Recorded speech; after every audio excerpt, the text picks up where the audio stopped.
Welcome to Season 3 of the Predator Podcast.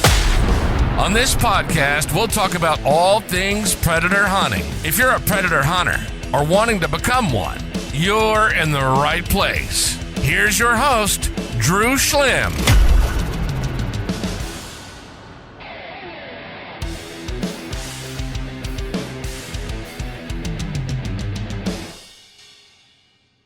All right, everybody. We're back for another episode on Season 3 of the Predator Podcast, and I got an awesome guest on today, Chris Robinson from the Night Crew. If you guys are not familiar with them, you need to get familiar with them because it's some of the best video and content that you'll see on the internet today. And I'm pumped that he was able to join me for a little bit here while he's doing some traveling. So, Chris, thanks for joining me today. Yeah, man, anytime. I appreciate the invite. I'm sorry I couldn't do it under different circumstances, but I'm traveling kind of headed towards New Mexico at the moment, so I'm trying to fit it in as easy as I can here. Absolutely. Well, we all appreciate it, and I really appreciate the time. So, like I said, Night Crew, if you haven't seen it, check it out. But I will let Chris kind of give us a rundown, who he is, what he does, and maybe the kind of journey that's gotten him to where he is today. Yeah, I appreciate it, man. That's a loaded question. I guess where do you want to start? Where do you want to start? At what point in time do you want to start? Because when did you start coyote hunting? I guess let's start with that. When I was 8 years old, I was introduced by my dad to a guy that I'm sure that several guys from Texas are familiar with, a guy named Murray Burnham. That was in 1988. My dad worked for TI, and back then, even way back then, Murray was in the process of trying to develop some type of a wireless transmitter to work on a game call. And my dad was basically an engineer that worked in their electronics department, and somehow they got hooked up. And long story short, matter of fact, we did a show about it here 3 or 4 years ago. Murray and my dad got to be pretty good friends, and he came up to where I'm from in North Texas and did a predator hunting seminar at our church, of all places. And I was just a little kid. I was barely old enough to really know what was going on. And but I can remember whenever he was in that meeting, we had a building at the back of our church, and Murray was in there, talking about coyotes and bobcats and whatnot. And I was outside the building, and I heard this sound echoing out of the door from that building, and it was the sound of a hand call. And it like instantly got my attention. I didn't know what it was. I thought, I've got to go in and check this out. So when I stuck my head in the door, the first thing I saw was Murray up there standing in front of everybody blowing on his hand call. And that was like the very, very first introduction that I had to anything to do with coyotes or predator hunting in general. And that's kind of, from there, that's what really kind of sparked the interest into it. And back then, there was really not a whole lot of guys out there that I knew that were doing a whole bunch of night hunting per se. Right. But obviously, Texas is kind of the biggest state as far as in the country for night hunting. I know there's a lot of states that are starting to legalize it, and there's a huge growth in the sport across the country right now. But Texas has always been that way, and Right. Night hunting is really how I grew up. And the very first experience that I ever actually had involving like actually calling an animal, I was still 8 years old, and I was with my dad. We walked off down into a creek. Had no clue what we were doing, zero clue what we were doing. My dad, back then he had an old like a coon light. It was actually a miner's hat that had a big light on it that ran down to a 12-volt battery pack that was, I think, probably weighed 20 pounds, that he strapped into his belt. And with a radio cassette, they used to have a radio cassette tape deck from Radio Shack. It had the buttons on the end of it, and it had the speaker on one end, and the tape went in the middle, and then the buttons on the other side.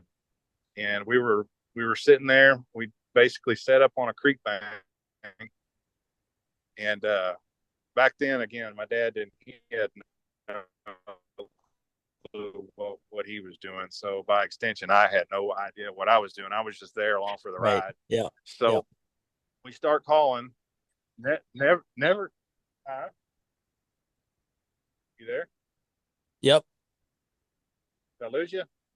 No, I'm here. You still there? Okay, sorry about that. Yep. I went to a bad spot. So we start calling, had our lights completely off. Obviously now we've learned that if you're going to run lights, you got to keep them on the whole time. Well, we didn't know that. He didn't know that. Yep.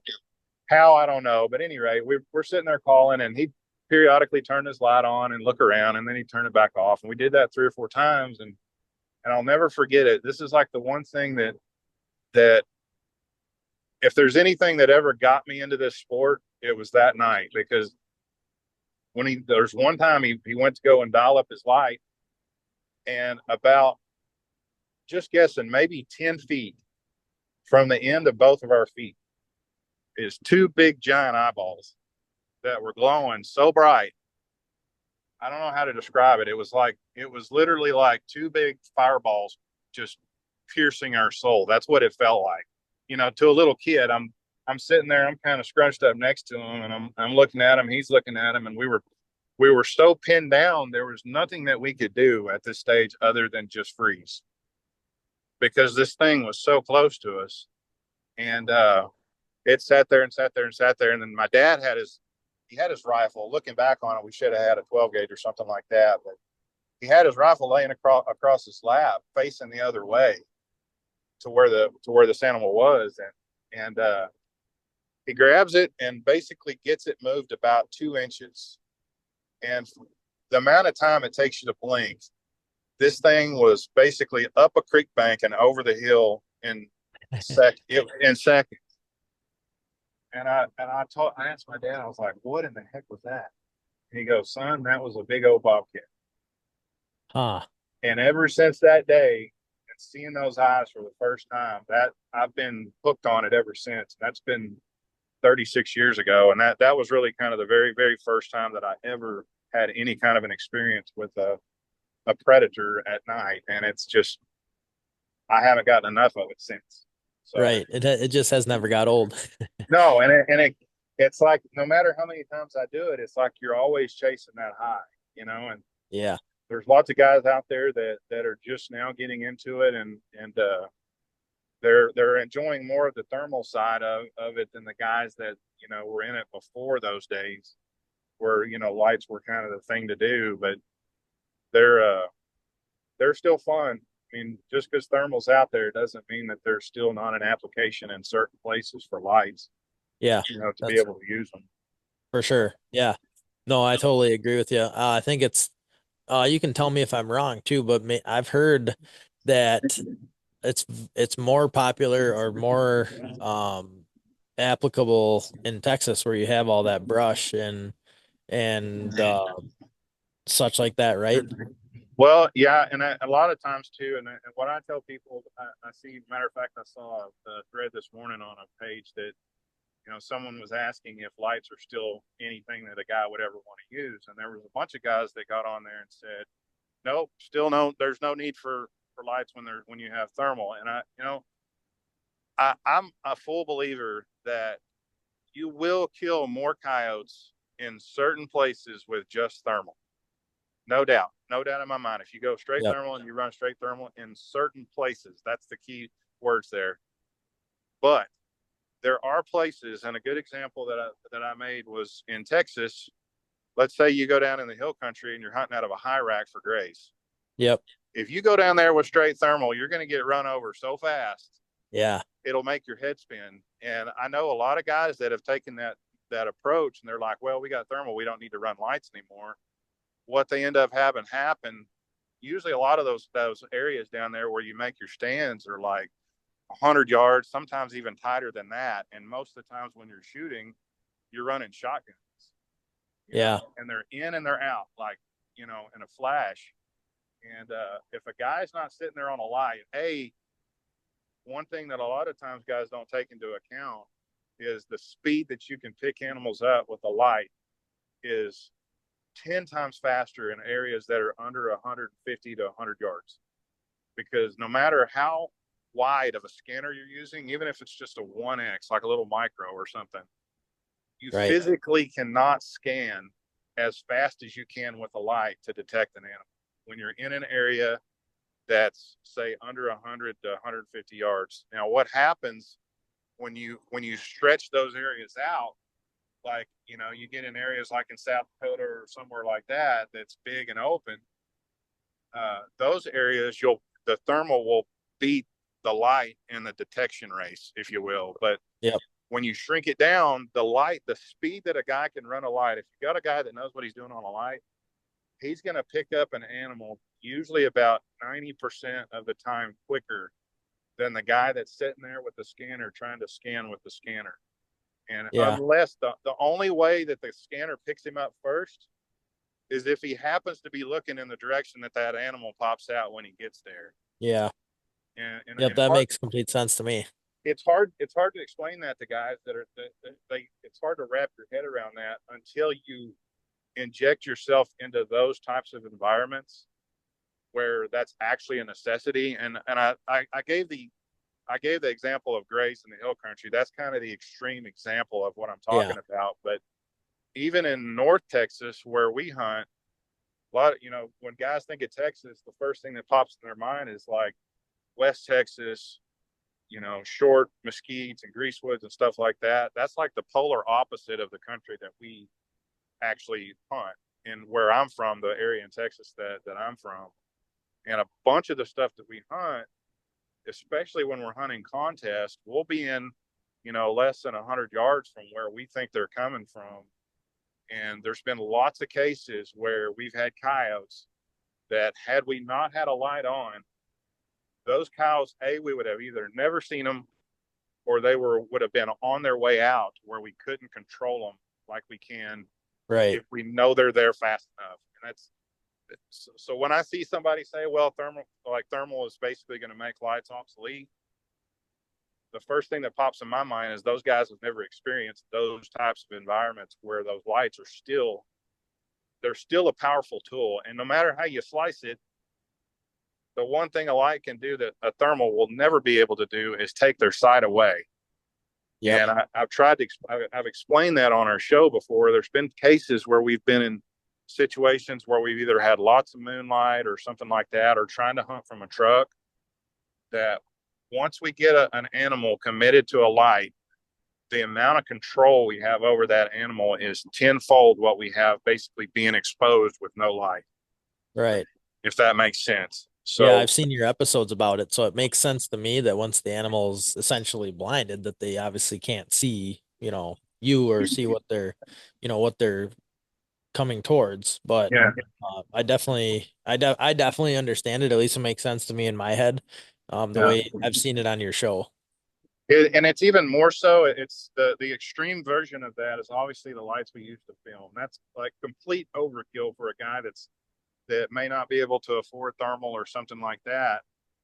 I try to remind guys that just because thermal is so popular does not mean that you can't go and buy you $100 set of lights and go and be able to enjoy the sport, because we literally did it for 30 years before thermal was ever even out.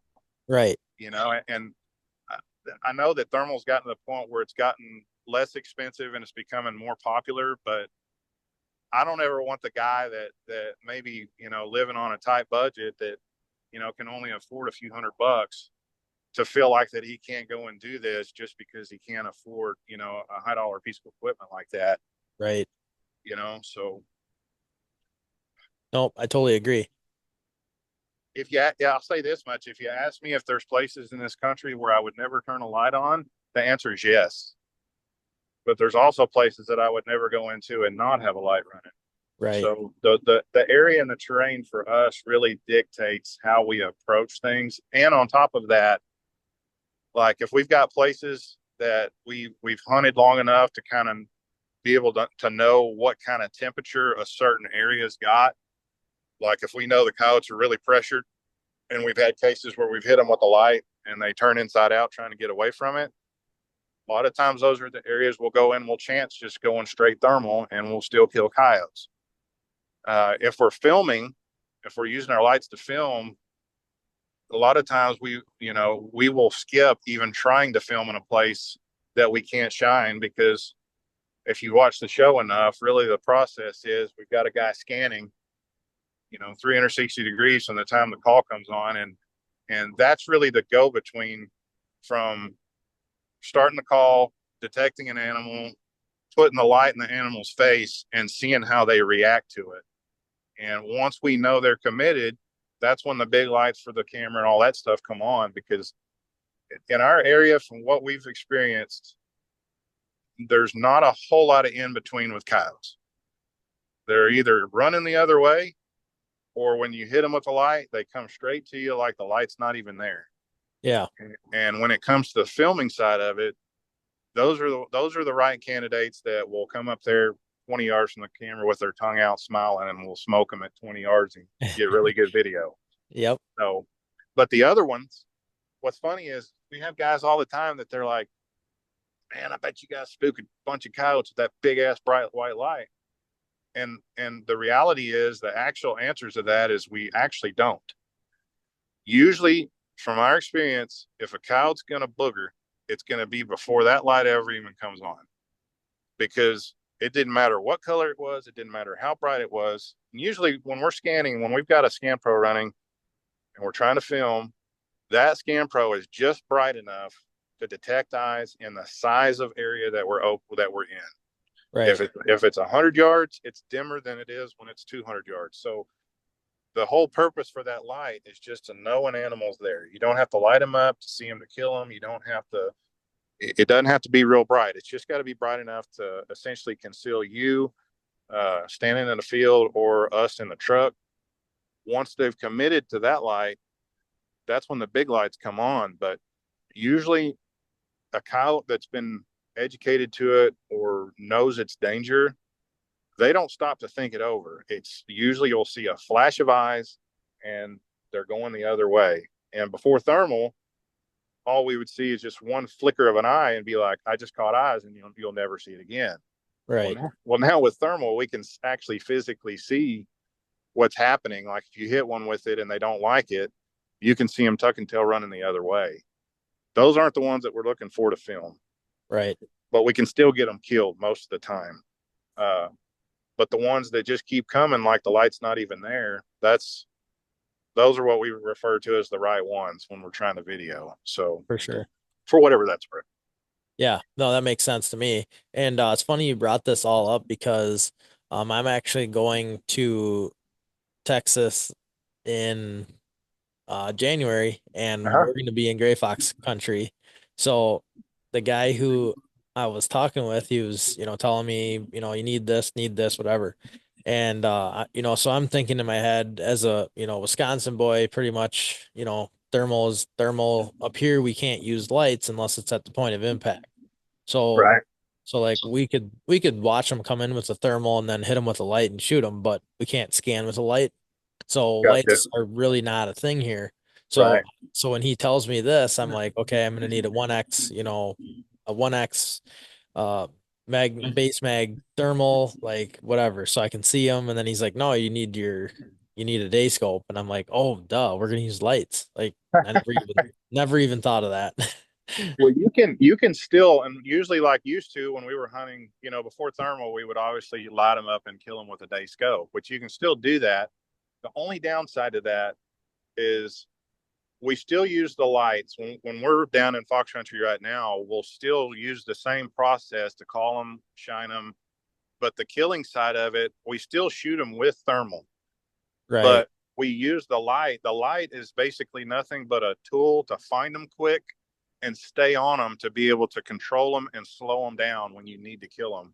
And what I see when guys go out there with straight thermal, even if you got 3 guys standing around in a truck, or in a high rack, and they're all sitting there with monoculars scanning at a snail's pace. Yep. If there's a guy on a light, he could be beating all of those guys with one little single headlamp, picking them up. and no matter how you cut it, the faster you get on them with those things, the better your odds are of being able to dictate how that stand plays out, if that makes sense. Yeah, So, no, it does make sense to me. And I guess I never thought of the killing part, the actual shot being done with thermal too. oh But the yeah, more I think about it, is like I would think you would have. Maybe I'm wrong. I'm just totally guessing here, but the glare and stuff in your that can happen with lights in your scope and all that different stuff. I'm sure it could be a thing, but it is, but like I said, that's kind of a thing of the past, just because we have put it this way, since thermal weapon sights have become a thing. We started running thermal, I want to say back in 2014, somewhere in there. And ever since then, we've never shot another animal at night under a light with a day scope. nice. But we're always running a light to film them and do what we do for the show and all of that. Yep. So just because you're running a light does not mean you can't kill with thermal.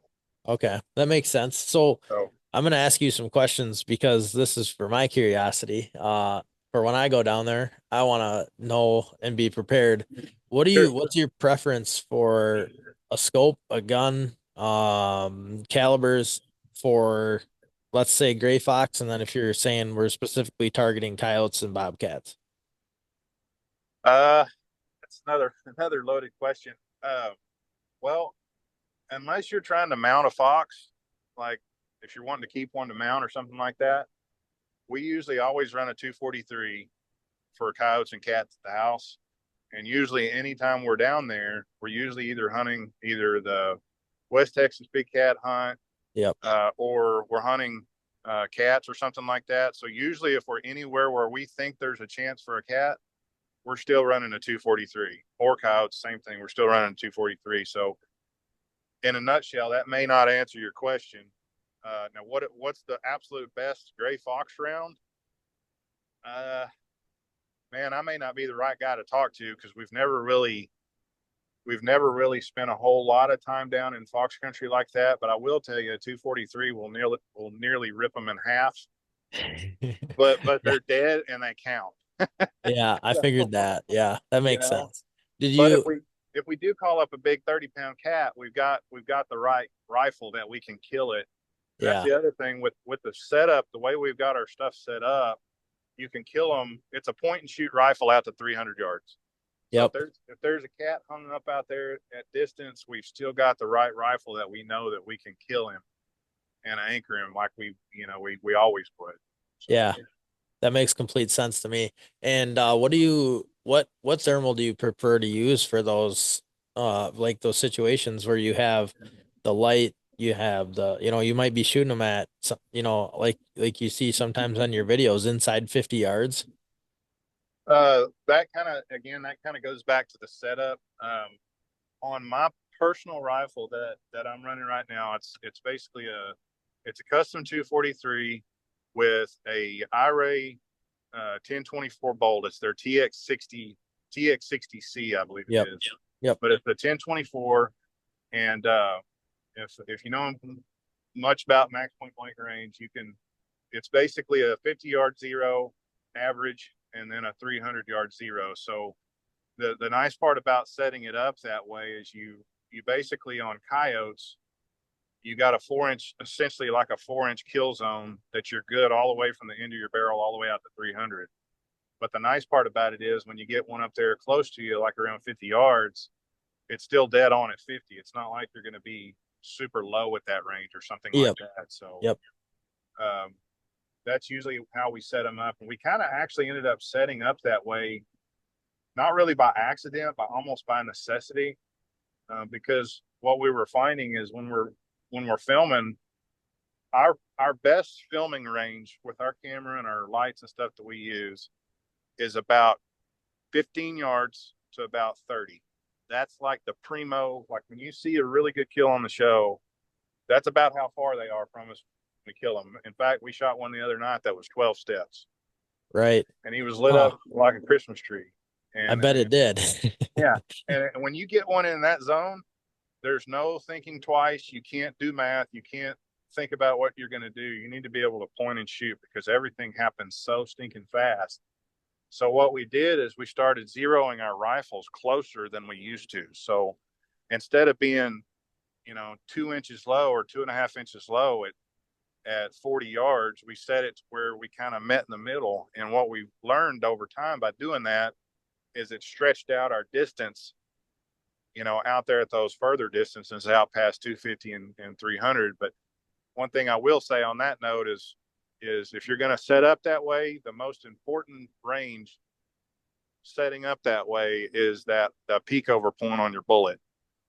In other words, you got to find out where your bullet's reaching its highest point. Like no matter where you're at 40 or 50 yards, it's okay if you're not going too high at those mid ranges, but if you dialed it in at 50, it doesn't matter if you can kill one by holding dead on at 400 if you're selling it over the top of them at 160 or 170. Does that make sense? Right. Yeah. No, it totally does. But usually our process is we do a rough zero at 50, and then on our rifles it's between 150 and 170 yards is usually where the bullet's reaching its peak. And at that distance, we don't ever like to get higher than about 2 inches because that keeps us inside that 4-inch kill zone once it gets out there past 300. Yeah. Does that make sense? Yeah, completely. Yep. So, and usually what that gives us is basically, like I said, doesn't matter if it's a gray or a coyote or a cat or what it may be. It's essentially a point and shoot setup all the way out to about 300 yards. And it makes it really nice especially when you're sitting there, those grays, you'll find that you'll really want a shotgun in that truck if you're hunting from a rack. Yeah. Because those grays a lot of times do not want to stop. And when they do, it's usually for about a second. You better be ready to kill them when they stop. They usually don't hang around. Even they don't stop as long as a coyote will. Yeah, that's what I've heard too, is bring the shotgun for that. Yep. Have you a shotgun with some Apex or some number 4 buck or something that you can roll them up and you'll kill a bunch of them. But if you've never run lights before, you might talk to them guys, whoever you're hunting with, just get you a Scan Pro, throw you a Scan Pro on your head and do some scanning while you're there. And you'll see how much fun it is when you see a set of eyeballs. Yeah. That's the one part about thermal that I don't know how else to explain it other than it being a totally different experience than hunting with thermal. And I've said this before on the show that the closest thing I can relate that to is when you go fishing and you're fishing with a cork. Doesn't matter how many times you see that cork go under the water, it's like that excitement that you get of seeing that. It's the same thing with me when I see a set of eyes with a light like that. Yeah. It just does something to you, Yeah. It's just exciting. And just that, that all of a sudden, okay, here it is. It's coming now. And in a way, it does something to your head too when you hit them with that light, and they just keep coming. Like there's nothing changed. That's what you want. Yeah. But to the guy that's sitting there with a light, until you've done it a while, and even to this day, it's like sometimes we look at these animals, like when we walk out in front of our light and turn around and look back into it, we're like, what in the hell are these things thinking? But we keep doing it and they keep coming to it. And it's just that side of it is just I guess it's an instinctual thing for them to go to whatever that sound was that triggered them. In their mind, they're going to that sound and that light. The instinct to go to that sound source it overrides any kind of danger they may perceive in whatever that light that they're getting hit with. Yeah. Huh. Yeah, it's crazy. It's crazy watching your videos because like just the lights are so, foreign to me because we just can't use them. And seeing the videos is so cool.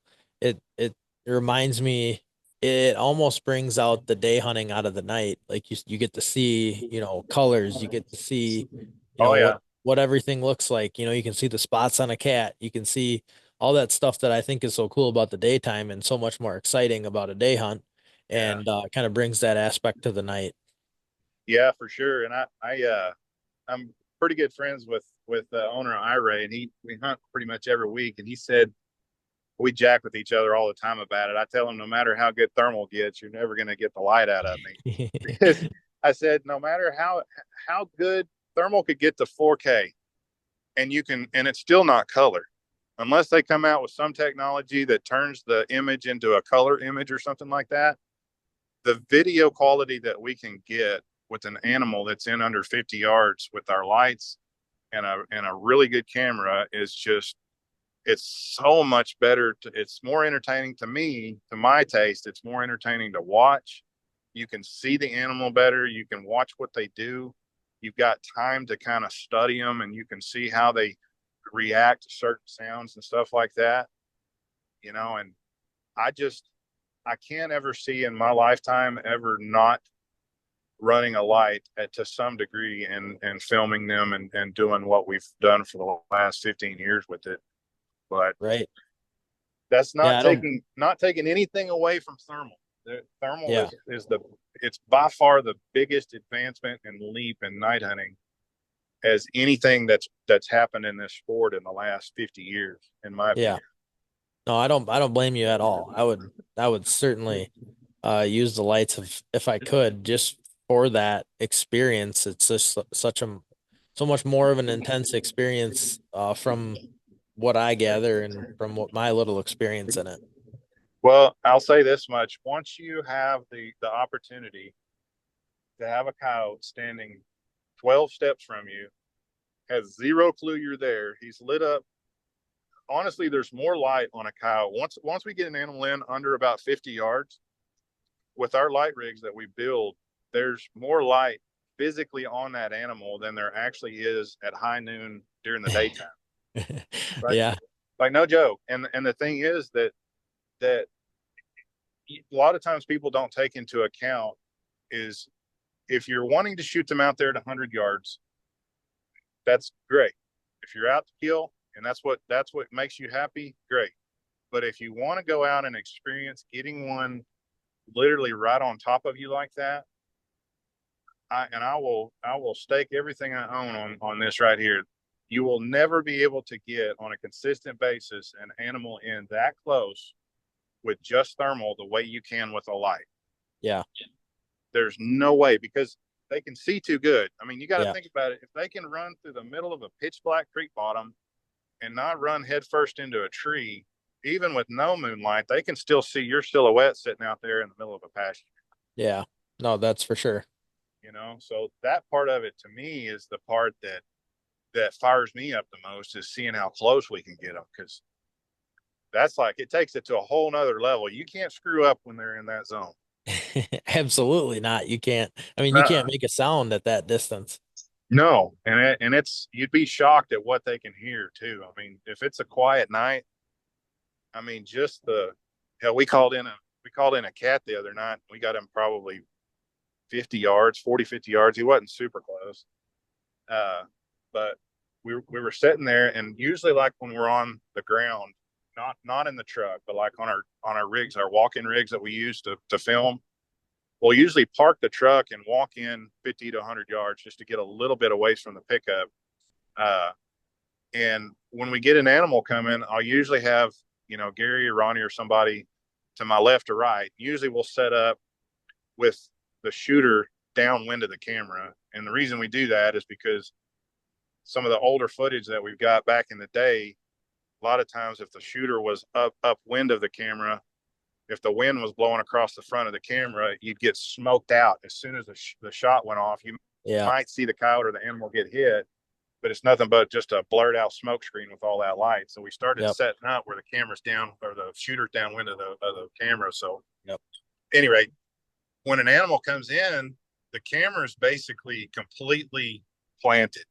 I can't move, because if I move, I've got to re-level, I've got to do all kinds of stuff. So because of that, if an animal's coming in, whoever's on the rifle has to anticipate, if a coyote's going to the left of me and the left of us, he's got to pivot around me to the left to get out of my way.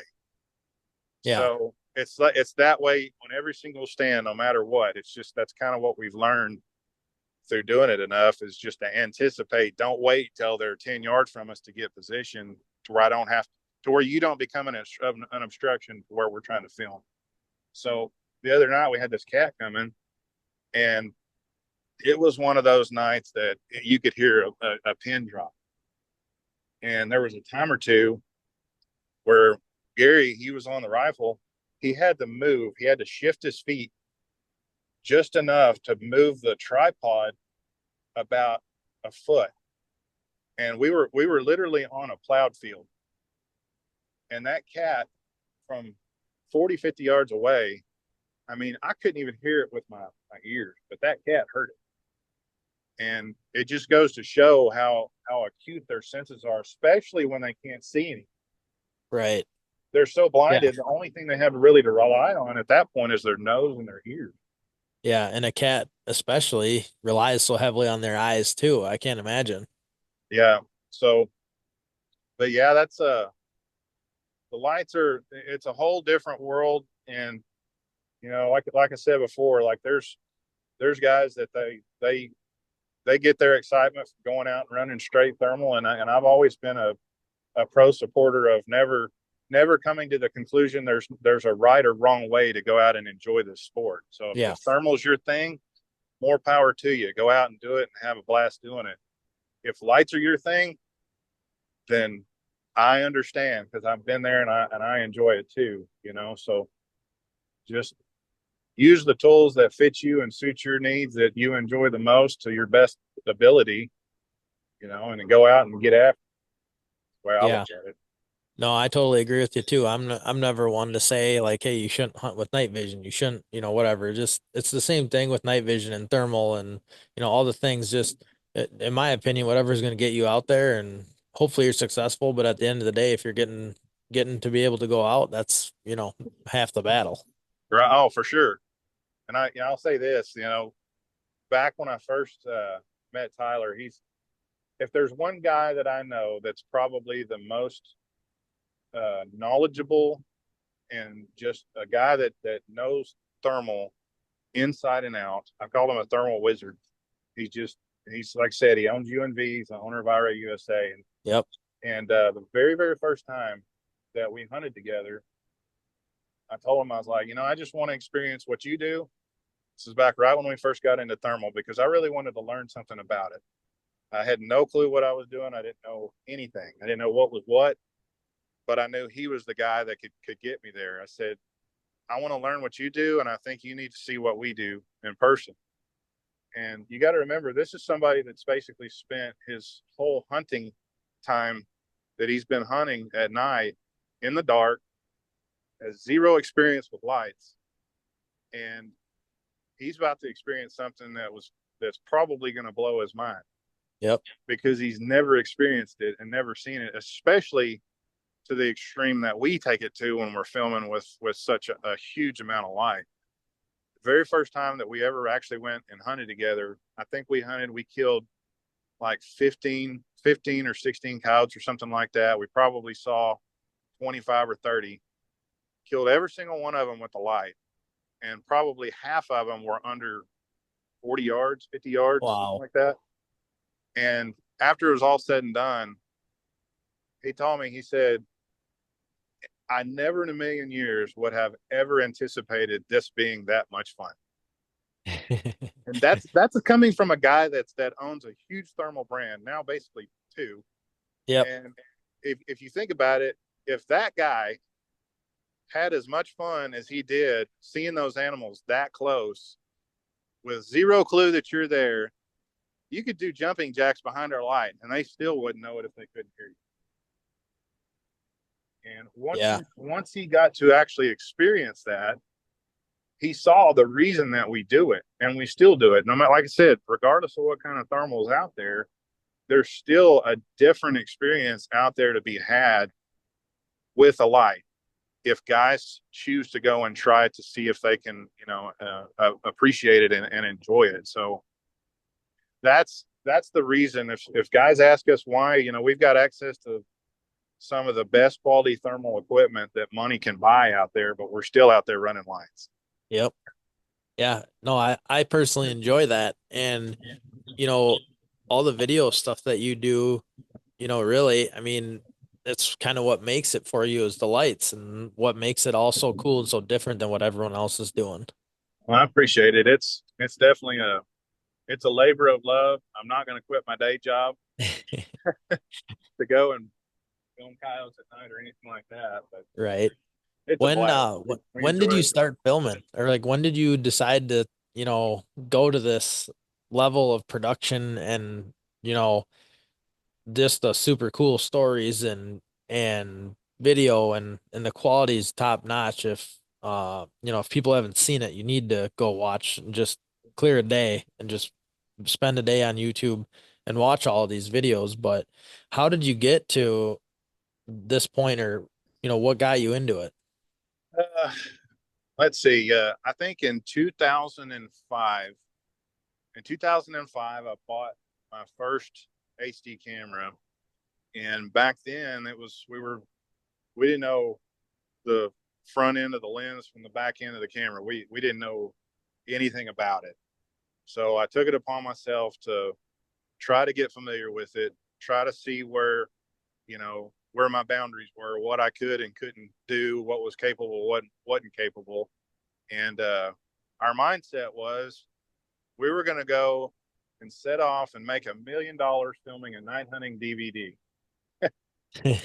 That was the furthest thing from reality of what actually happened, but that was our mindset. When we for so long we hunted contests and we just fun hunted around the house, and we were getting some of these animals up so close that we're like, there's got to be a way that we can film this and try to let people see how much fun this sport is. Right. And I've called it the greatest sport on the planet from day one, and I still feel, other than maybe bass fishing, I'm pretty close. Bass fishing is probably the closest thing that it would be a struggle between the two. But anyway, back to filming. I thought to myself, there's got to be a way that we can film this stuff and portray it in such a way that people can appreciate it to where it would spark an interest in it to the point that they would want to maybe go out and try it. Because, and like I said, when I was 8 years old and I seen that first set of eyeballs, that's all it took for me. I was hooked. Right. And I still am. So what we did is we decided, okay, well, let's go out and we'll film just like we always hunted. Well, we quickly learned, and the guys out there that tried it and are still trying it, they will realize really quick that there's two totally different things between filming and killing. Those aren't the same things. They're Sure. like the polar opposites, especially when you're dealing with lights. Now, these days you can push a button on a thermal and film your hunt. That's not what I'm talking about. Yep. Back then, we had I want to say it was a Q-beam with red cellophane, because we had to have a red light according to everybody. Yep. Taped to the front of the lens to make it red. That was the very first light. That light, this is up in the back of a pickup with a spare tire on top of the cab of the truck to shoot off of. And the light was run inside the truck into a cigarette plug. And I'm sitting there behind the guy on the gun and the light, hoping that they come in from the right direction, trying to film all this stuff. And we were getting coyotes and cats into 30 yards, 40 yards. And it honestly looked like crap. And I've always, the type of person that I am, I've never been satisfied with mediocre or it's good enough or usable. Yep. I can't deal with that. So I looked at it like, if we can't come to the table with something that's better than what's currently out there, in my mind, I'm thinking, why would anybody want to buy this DVD unless it's got a wow factor to it? A, I don't want my name on that, and B, I still want people to really be able to see what these animals are doing, because until you can see more than just eyeballs, you can't tell what the heck's going on. And my complaint was, up to that point, is all the nighttime video that was out there, maybe short of one or two DVDs out there, all you'd see is a guy there scanning, blowing on a call or running a call. Next thing you might see is a shaky set of eyeballs out there at 100 yards. And then you'd see a flash, gunshot, and a guy walking up to an animal with a white light. That was DVDs for night hunting back when we started. And I told everybody that I was like, we're not going to do that. Like, no matter what, if it takes us 10 years to make this thing, we're going to figure out a way to where we can go and film these things in a way where people can actually see what's going on. So that was back when we were still running a red light. And we got the point where it was like, didn't matter how close we got them, the footage still sucked. Yeah. So I was like, I've seen some videos. Matter of fact, Murray Burnham, I watched some videos from Murray Burnham back in the 60s. It was, I can't even remember where it came from, but they're in Marble Falls. I was down there at the Burnham Brothers store, and I was in the back and I was watching some footage from the 60s of them calling in a bobcat with a white light.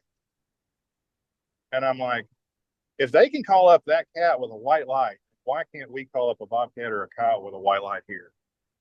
That's what my mind was telling me. So yeah, I told him, I said, let's just try something. We're either going to run every coyote out of the county or it's going to work. So at this stage, I think we had switched to like a light force. I think it was a 240. It was called a 240. It was about the size of a big giant pie plate. It was huge, but it could shine like really, had a really good beam, and it went a long way. I told him, I was like, let's leave the filter at the house. Take that red filter off that bitch, and we're going to go and try to kill with it. See what happens. Yeah. We're never going to know unless we try. So we got in the truck. At this point, we had a Hyrax built, and I had built a kind of a makeshift 2-stage box. It was like they had a lower level and a top level with a pole coming out of it, like you've seen some of the more recent versions on our truck. Yep. That was kind of the initial version of that, where I had the camera pole mounted. It was basically in the center of the rack where we could film 360. We figured that out. And the guy that was shining at the time, this guy named Jared, he was up there in the truck and called for 30 seconds, hit a coyote with this light about 200 yards away. And he's in like fourth gear coming. Well, his initial reaction was, let's just raise the light up and put him in the halo. Well, I was like, no, put it back down on him, just see what he does. Because I can't, with the cameras, and it doesn't matter how, you could have $100,000 camera out there. If it doesn't have enough light to function, it's still going to look bad. Yep. So I couldn't film with a halo. I had to film with the main part of that light to be able to see the animal. Yep. So I grabbed his arm and I was like, I'll put it back down on him. So to all of our surprise, shocker, the coyote never flinched. He never broke stride. He put the animal right dead center in the middle of the light.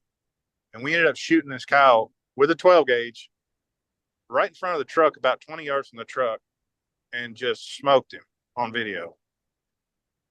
And that was the turning point, because that was like, okay, red light is never going back up in the truck ever again after that. I believe that. That pretty much shot that whole, that's a whole nother discussion for another day. But at any rate, video wise, the video quality, we filmed for a whole season with a handheld white light, and the quality of the video was light years ahead of what we ever got with a red lens. But in a nutshell, no matter how steady the guy on the light was, it always, even if the camera was steady, if the camera was rock solid, kept the animal in the center of the screen and did all of that, it did not matter how steady that was if the guy on the light was not in sync with the camera.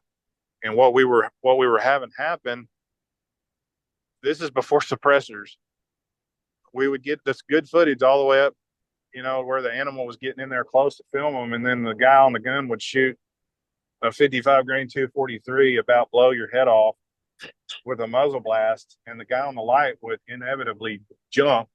Yep. Just from the sound of the gun going off, and I would actually lose the impact on the video. Yep. So at that point, it was a necessity for me to try to figure out a way that no matter what the guy did on the light, he could be over there giving Morse code to the moon with the spotlight, and it didn't matter because I still had light for the camera to be able to function.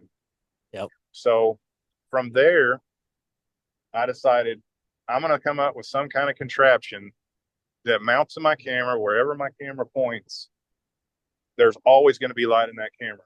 Well, enter the first light rig. It was a single light that mounted up underneath the camera. And now it was a point. It's funny how our brains work. It's the same principle as wondering if a red or a green light will work versus a white light. It's the same thing. It's the same reasoning with our mind that we do to ourselves.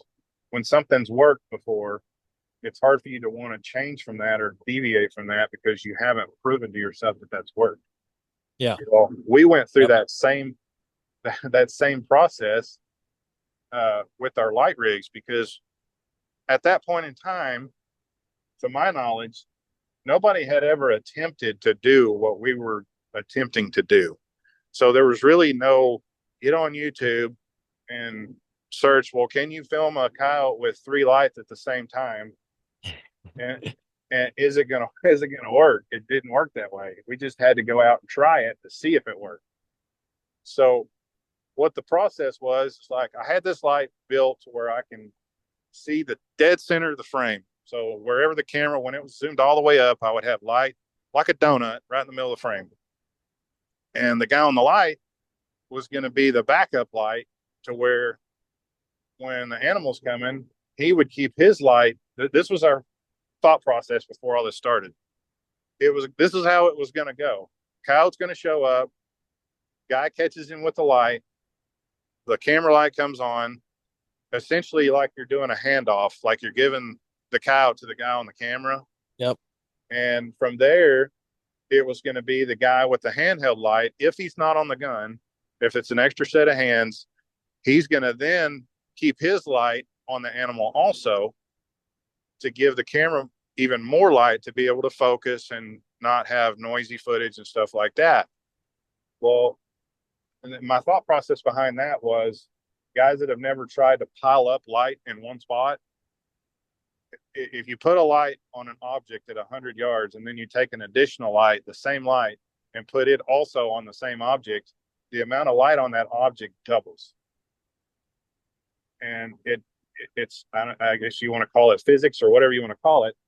It doubles the amount of light that's bouncing back into the camera, so the camera can see better and it can function better. So right. The purpose for that mindset was to keep as much light on the animals we possibly could. Well, the first time we used it, we called up a coyote. Everything went absolutely flawless. Coyote shows up, camera lights are working, got the coyote in the camera, on the camera light. Guy on the handheld stayed on the handheld. We shoot the coyote at 60 yards, got some good footage of it. But after I went and watched the footage, I said to myself, I can still see that damn spotlight bouncing all over the video. And I didn't like it. So I was like, why don't we just add more light to our light rig? And what that did is we went from one light under the camera, which gave me essentially like a donut in the middle of the frame with black all around it, to a 3-light setup where I had the same light as I had in the center, but I had one on the right and one on the left. Yep. And all that light did was it added a little more light to the center, but it also added more light to all the terrain around the animal to where it was still bouncing a lot more light back into the camera. Right. And I run 90% of the time on my camera, I use autofocus. Yep. Most camera guys if you go to a camera school and they tell you to go and film, if you're going to hunt coyotes, you need to run on autofocus. Well, I disagree on certain situations, because there's lots of times if you've got to get enough camera, if there's enough light on them, there's too much going on to be able to think about a lot of that stuff and be accurate with it. So my whole process is just put enough light on the animal to where the camera can function. If there's an obstruction in the way, I can quickly switch to manual and I can manually operate the camera where it stays in focus. Yep. So at this stage, we've got the 3 lights. All of those lights are working great. Once the animal shows up and the camera's been handed the animal and they're under that light being basically worked in under that light and not the handheld no more, that light completely goes off. Yep. That way, no matter what, the light that the people on the video are actually seeing is nothing but the light that's physically attached to the camera. That's why when you see an animal coming in, it's always rock solid because there's no separation between the two. And up to that point, when we saw that was capable, it happened by necessity, but the part of the way it changed the way the video itself looked was a complete accident. And once we did it though, we were like, holy crap, this is like, I mean, it's a totally different wow factor than anything else that we had ever seen up to that point. And basically ever since then, that was back in 2010, I think it was.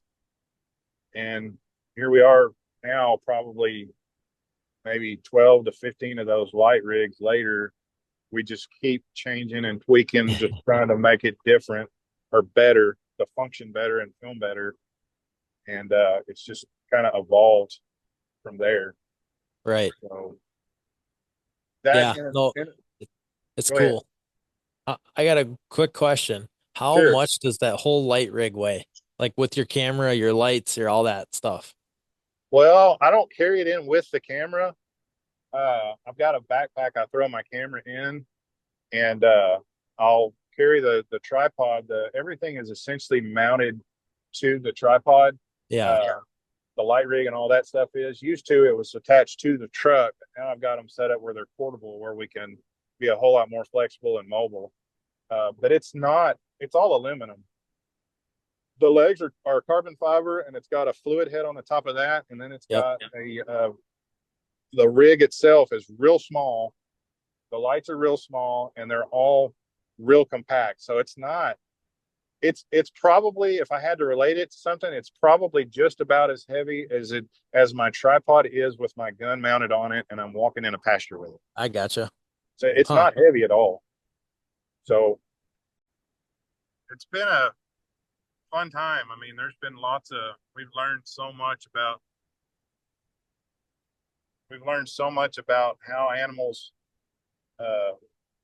operate and how they do. And a lot of one thing, if there's one caveat to the whole deal with the mindset of us trying to go and get the absolute best content of each one that we get an opportunity at, the biggest thing that it's taught us about coyotes and bobcats and a predator in general is it's a whole lot easier to learn from them when they're alive, because if you're shooting them out there at 200 yards, you never really get to see what they do and how they think, and for us, we've learned so much more about these animals because of the fact that we're getting them so close and we're giving them the opportunity to do certain things.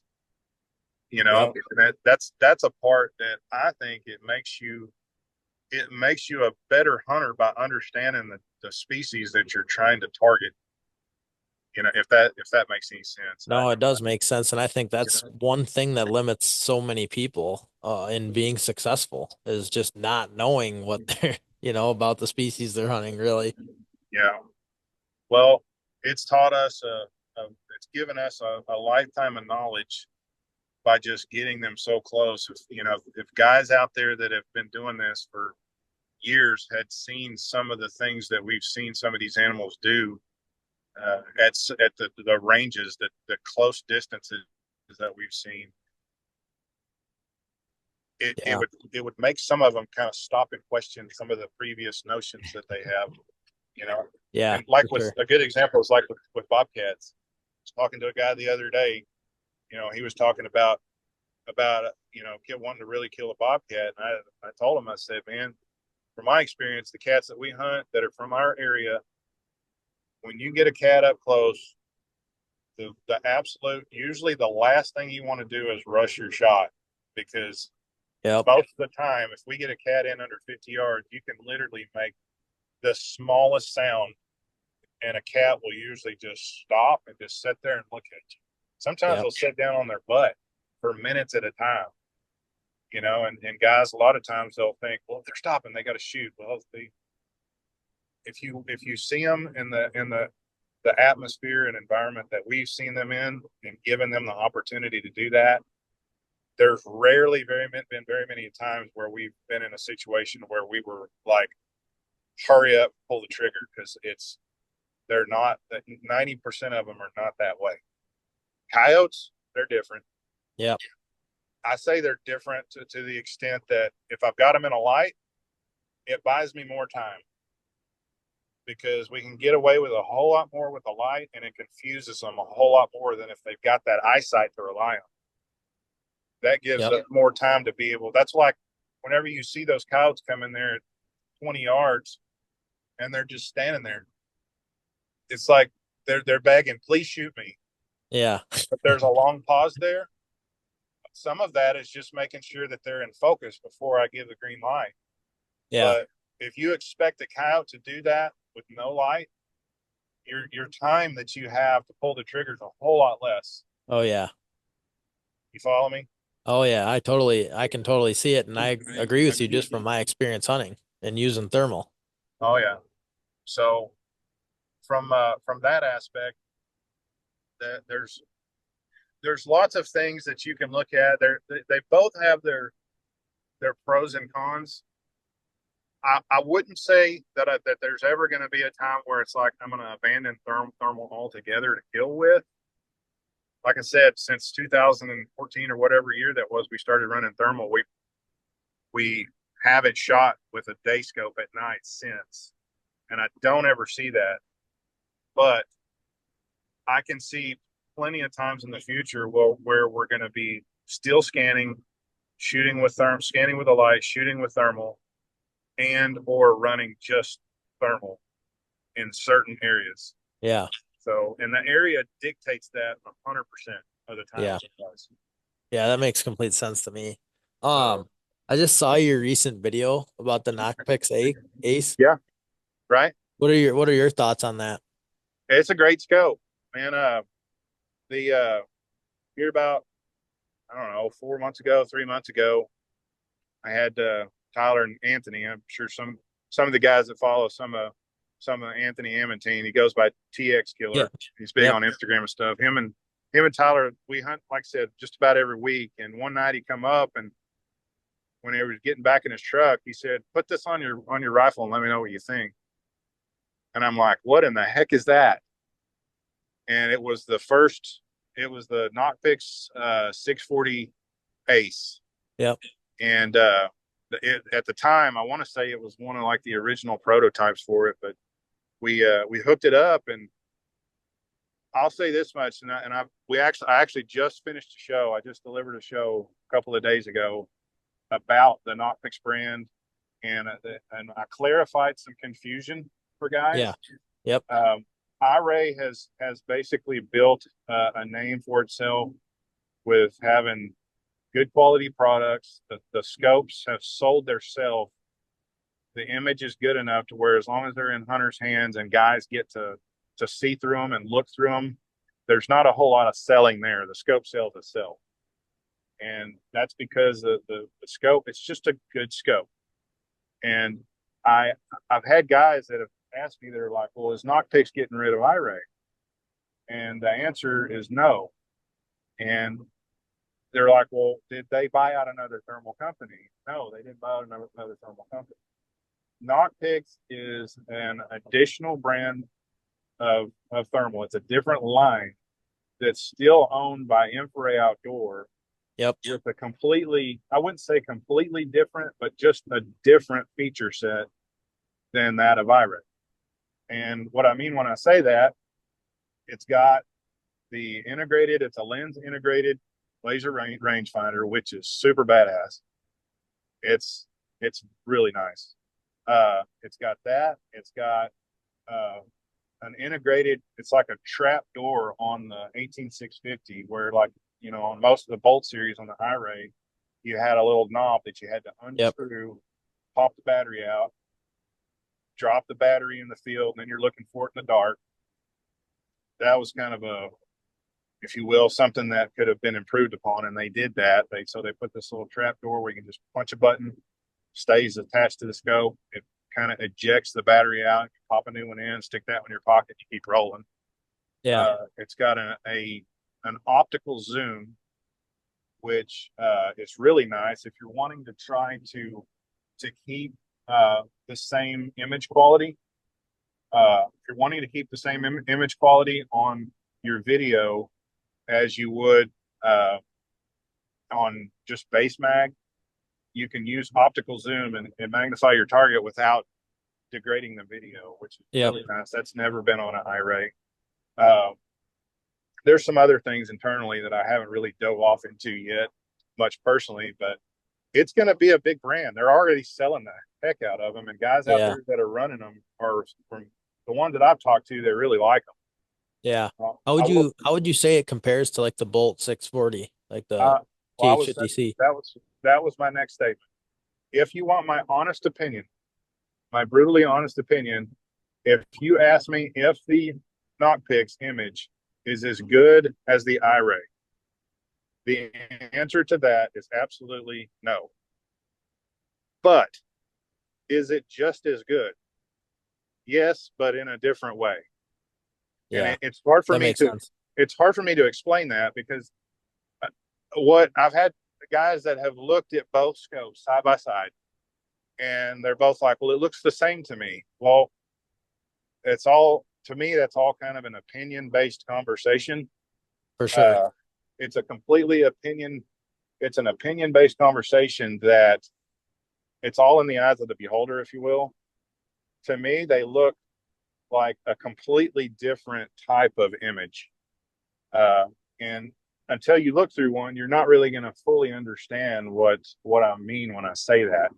Now, is one image better than the other? Well, again, that all depends on who you talk to. To me, the Knockpix has like a almost like more of a creamier type look to it. It's a smooth type look, and a lot of like the 1024 bolts.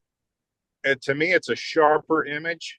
Yeah, but it's not. It doesn't. They just, the analogy that I used on this show, I said, when you go and you want to take mama out for a steak dinner, some people like Outback and some people like Saltgrass.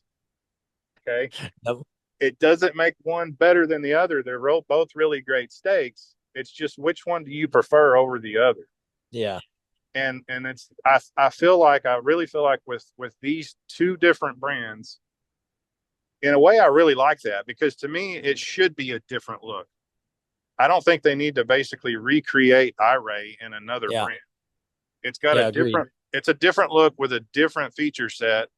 And to me, it all boils down to, what particular look suits the taste that you're after, and then go to the feature set. Or you can look at the feature set and say, I'll take the feature set over the image just because I can have this feature set. But until you get your hands on both, you won't really know for sure exactly which one that you prefer. Yeah. And I did say on that show, I said, I personally like Outback and Saltgrass.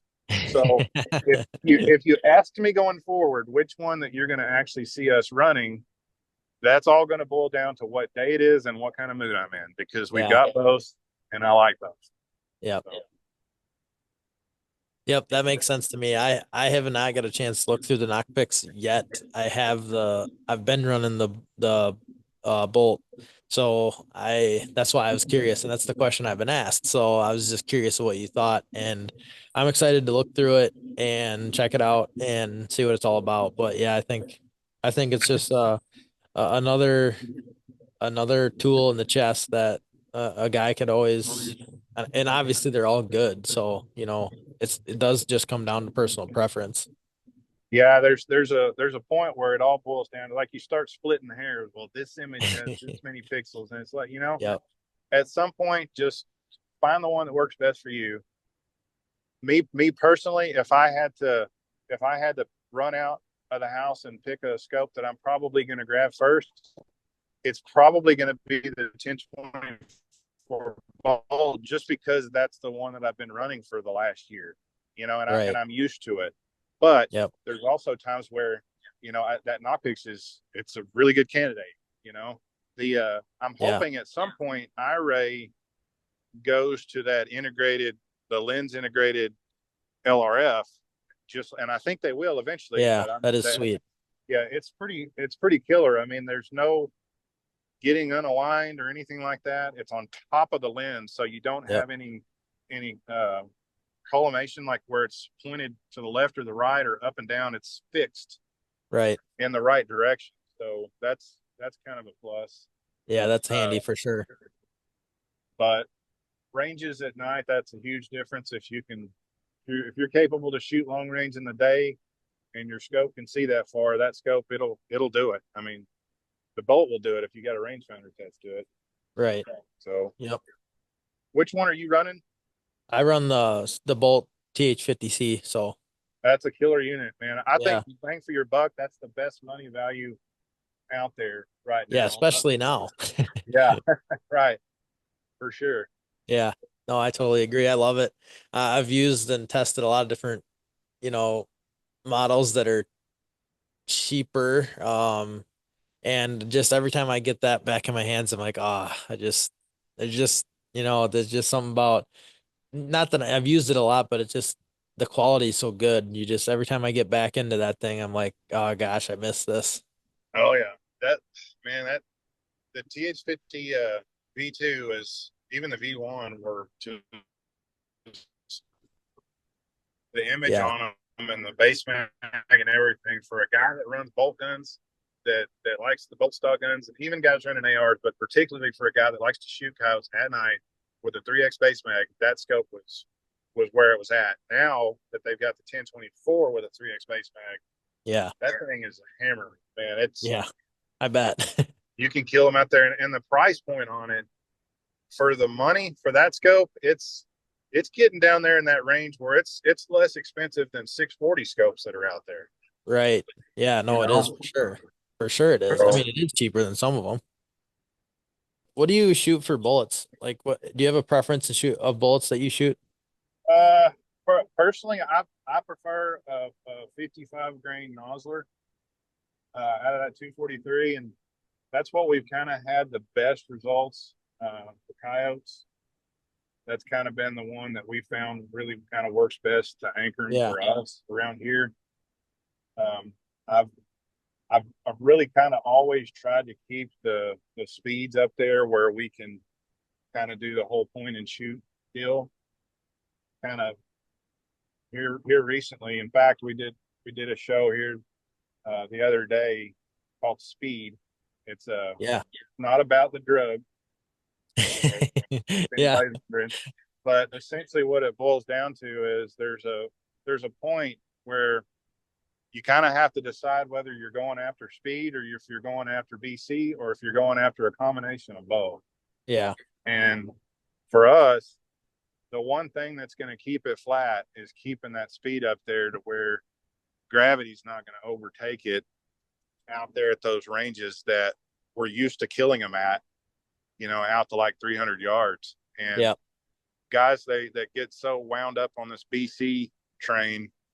Yep. To me, the way I look at it is, I would rather have a less ballistic coefficient bullet, but one that I know, as long as my hold is good, it's gonna hit them out to 300 yards, and without any kind of compensation. And I see it like, if it doesn't matter if you got the best ballistic coefficient bullet in the world, if it doesn't connect.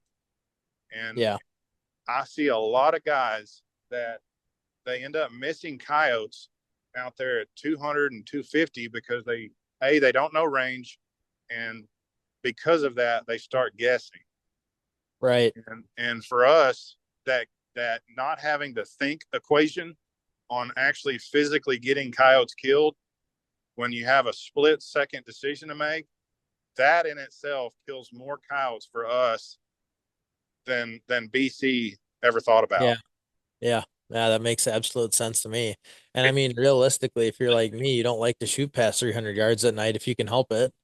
Yeah, me, us either. And usually what we do when we set up, because of the way we've got our rig set up, when we go to film, most of the time we're within 300 yards of where we think they're going to come from anyway. Right. So at that stage, there's zero guesswork. Yeah. It's just find fur, put it where it counts, and pull the damn trigger. Yeah. You know, I'm convinced if more guys that are so caught up in this, you know, if dope is your thing, and being able to kill them at 700 yards, you are in the elite, my friend. Yeah. Agreed.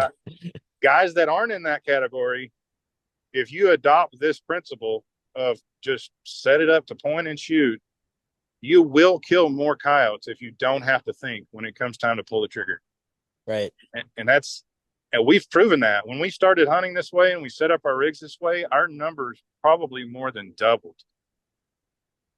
Just Yeah, the whole key is just knowing that they're in that certain threshold. As long as you know they're under that 300 mark, it's game on. Just put it on them and pull the trigger.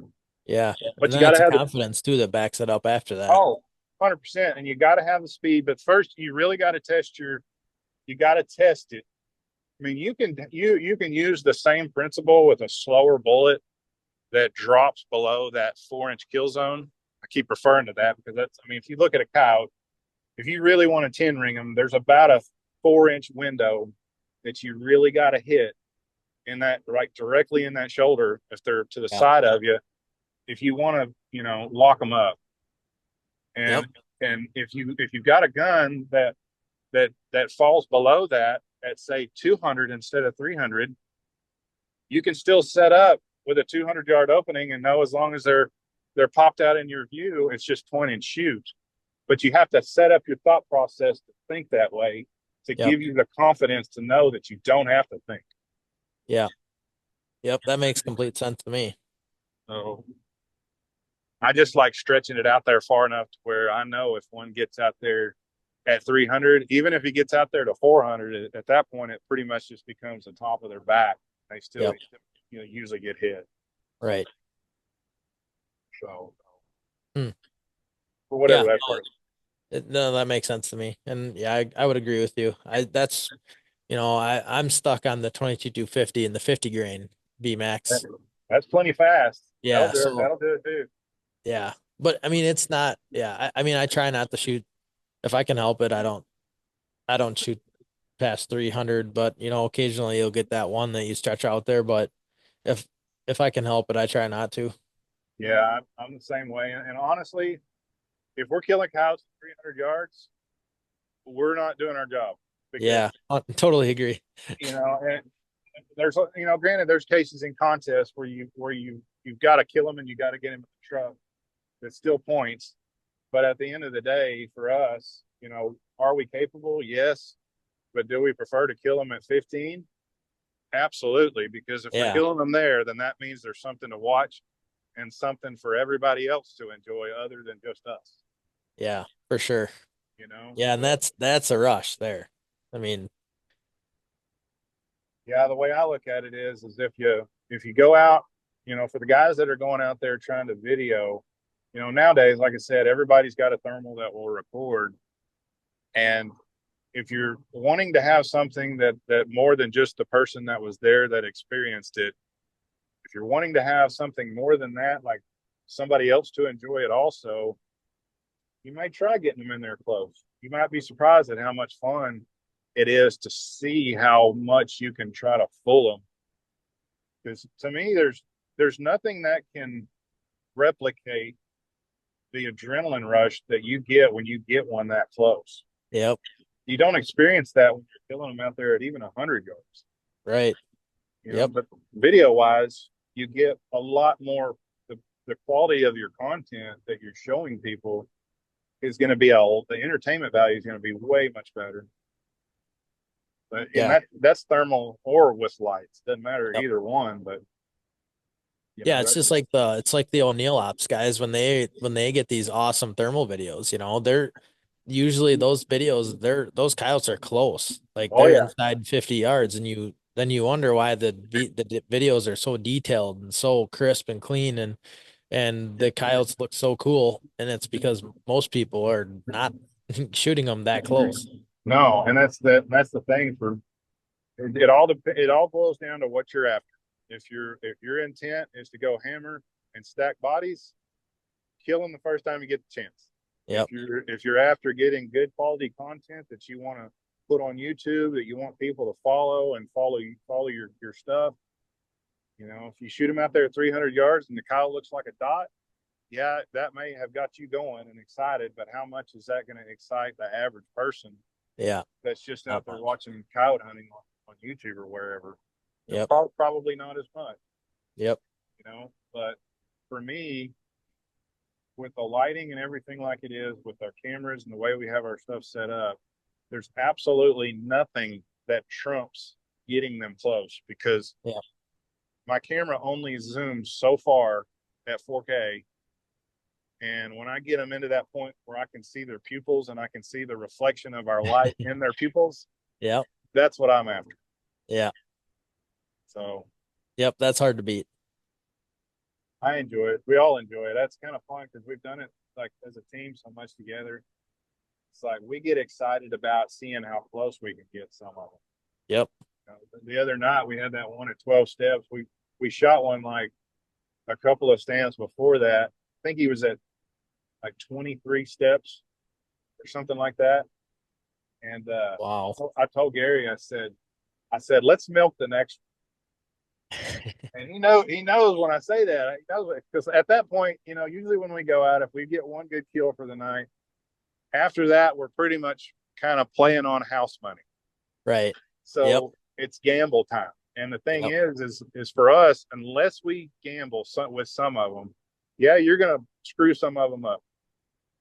But when it works, the stuff that you can get from it is just, it's sick. And with this cow, we had this cow standing, I think the first time at like 20 yards. And Gary was all over him. And when they get to that point, I'm having to like crank the light to the camera down because there's so much light, it overpowers the camera. So to keep it exposed right, I've got to change 2 or 3 different settings. Well, this coyote made it into like 20 yards. He's standing there, and I'm in the process of cranking the light down to the camera to get it to look right. Well, the coyote decides he's going to come closer. So at this stage, I'm like, he's 18 yards, 17 yards, 15 yards, and I'm growling at him trying to stop. He raises like the hair on the back of his neck and his back, like bristle up. Huh. And when he stops, he's at 12 steps, and he's so close, I couldn't get the whole coyote in the frame. I bet. But I posted a video still of it the other day on our Facebook page. It's just the video from it was it's possibly the best nighttime video we ever got of a coyote. But to get it, we had to take a chance. Yeah. And on that one, luckily he stopped. He folded up right where he was at. Dang. That's awesome. It's a whole different deal. Yeah, it is for sure. Yeah, it's way different and it's super cool. And I'm glad you guys do it because I like to watch it. I appreciate it. Yeah, we enjoy making that stuff as much as anything. I mean, it's kind of a labor of love. Yeah, totally. I can totally see it. It certainly seems like a rush. Yes, sir. Well, Chris, I can let you go. I really appreciate your time and all the stuff you've shared with me. It's been fun, and all your stories are entertaining. And we'll have to do another one someday. And I'm looking forward to hunting Texas, and I'll have to report back to you about the lights and all that stuff that's going to be so new for me. Oh yeah, for sure. Whenever you guys get back, holler at me again. I'd like to get your feedback from if what I told you was was how it turned out. I think you'll find that the light deal down there is pretty much a necessity Yeah. for lots of guys. So Yeah, I definitely will. I'll have to follow up with you when I get back. So anyways, sounds good. safe travels, and I'll put everything below to find Night Crew and your YouTube and all that stuff, so people who aren't familiar with you can get familiar and check out all this cool stuff that we've been talking about. Well, sounds good. I appreciate it. All right, we'll see you, Chris. Thank you. All right, take care. All right, guys. Once again, big shout out to Chris Robinson from the Night Crew for joining me. That was a fun episode. I really enjoyed getting to talk with him and pick his brain about a lot of different things there. So hopefully you guys can take something away from that and apply it to whatever your situation is. So if you guys could do me a favor, don't forget that I do have a YouTube channel now. I'm trying to put some video content out there. I'm going to put more and more videos out. I also have video versions of these podcasts. This one will be audio only, but all the rest of them, I'm going to try to do all videos as much as I can. And I'm going to upload some hunting videos, some thermal videos, some product reviews, all kinds of different stuff on there. So go over there, subscribe, and check it out. As always, check out my Instagram, Predator Podcast _Drew. Give me a follow. Send me a message. Let me know what you're up to. Try to stay up to date as best I can on there and posting up some good stuff for you guys. So, anyways, we'll be back next week for another episode of the Predator Podcast. And until then, shoot straight.